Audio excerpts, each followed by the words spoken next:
कुछ दिनों के बाद या कुछ महीनों के बाद या कुछ सालों के बाद ऐसा दिन आ सकता है कि मैं कुछ नहीं कर रहा हूँ और तब भी मुझे पैसे आएंगे। अच्छा, इसीलिए मैंने पागलों की तरह, मुझे किसी ने फोर्स नहीं किया था कि आप इस इंडस्ट्री को जबरदस्ती ज्वाइन करो, मुझे किसी ने फोर्स नहीं किया था।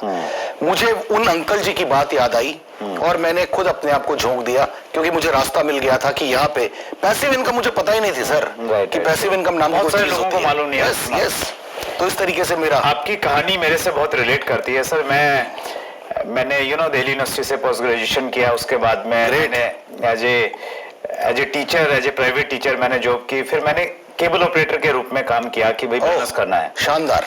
तो जब मैं केबल टीवी में था तो वहाँ पैसा तो था लेकिन टाइम फ्रीडम नहीं थी। यस, घर जाने का टाइम नहीं, खाने का टाइम नहीं। तो मैं फेड अप हो गया कि लाइफ में यार कोई ऐसा काम करना है जहाँ पैसा तो हो लेकिन टाइम फ्रीडम होनी चाहिए। बहुत जरूरी है, बहुत जरूरी है। ये मेरे दिमाग में चलता था। यस।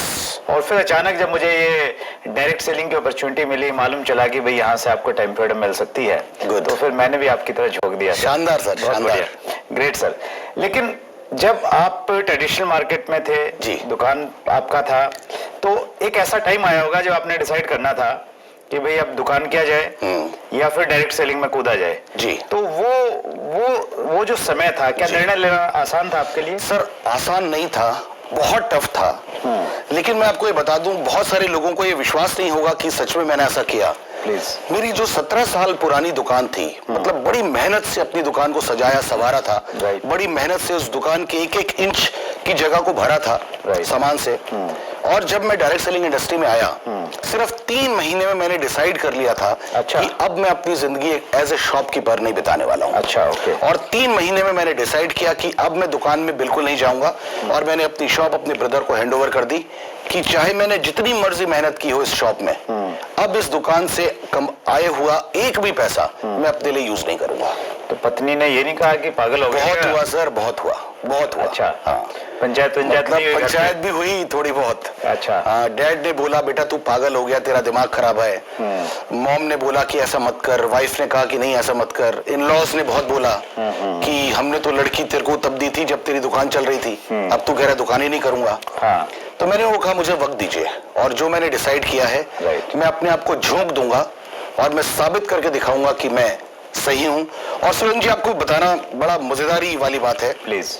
17 साल मैंने दुकान चलाई सर। इन 17 सालों में मैं फरीदाबाद से निकल के आगरा भी नहीं गया था। अच्छा, क्या बात है। आगरा भी नहीं गया था और अभी बॉम्बे भी नहीं गया। 35 फॉरेन टूर कर जी, फॉरेन टूर। ग्रेट ग्रेट, यही खूबसूरती है सर इस इंडस्ट्री में। जी, मतलब ये मैं इसको कहता हूँ ये कंप्लीट पैकेज है। बिल्कुल कंप्लीट, जहाँ पे आपको सारी चीजें जो और कहीं नहीं मिल सकती वो एक साथ यहाँ पे मिल जाती है। Definitely yes, definitely yes. Great sir. Sir आपका बहुत बड़ा डिसीजन था कि फुल टाइम आप डायरेक्ट सेलिंग में आए जी। तो ऐसे बहुत सारे लोग हैं जो काम के साथ में कर रहे हैं जी। और एडवाइस भी किया जाता है भाई पार्ट टाइम इसको कीजिए जी। अगर हम इंडिया में डायरेक्ट सेलिंग के भविष्य की बातचीत करें तो आपको क्या भविष्य नजर आता है?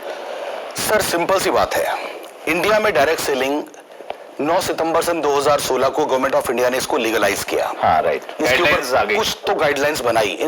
इनफैक्ट कि सरकार अब इस इंडस्ट्री के बारे में थोड़ा बहुत सोच रही है और कुछ डिसीजंस बहुत जल्दी आएंगे बहुत अच्छे तरीके से। राइट। अभी इंडिया में, और मेरे ख्याल से हम 2019 के जस्ट शुरुआती दिनों में है, तो सिर्फ 2-2.5 साल पहले का एक छोटा सा बच्चा है। जब तक ये इंडस्ट्री लीगलाइज नहीं थी तब मैं तब की बात नहीं करूंगा, क्योंकि तब तो प्रैक्टिस सेशन चल रहा था। मैच तो अभी शुरू हुआ है। राइट। तो आज का जो यूथ है, मैं उनको ये कहना चाहता हूं, don't go for jobs. Right. Job के पीछे मत पड़िए, डायरेक्ट सेलिंग इंडस्ट्री को ढंग से पहचानिए। इस दुनिया के बड़े बड़े लोगों ने, बहुत कमाल के लोगों ने डायरेक्ट सेलिंग इंडस्ट्री के बारे में बहुत कुछ बोला है।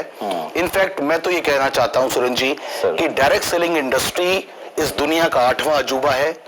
अगर मुझ जैसे अनपढ़ आदमी को, इनफैक्ट अगर फर्स्ट ईयर पास, यार आप क्या अनपढ़ ही बोलोगे, मुझे इंग्लिश बोलनी नहीं आती, मुझे कंप्यूटर चलाना नहीं आता, और मुझे टाई की नोट लगानी भी नहीं आती है सच बताऊं तो, और मैं सीखता नहीं हूँ सर। मैं जानबूझ के नहीं सीखता हूँ, जबकि 1 घंटे में मैं सीख सकता हूँ।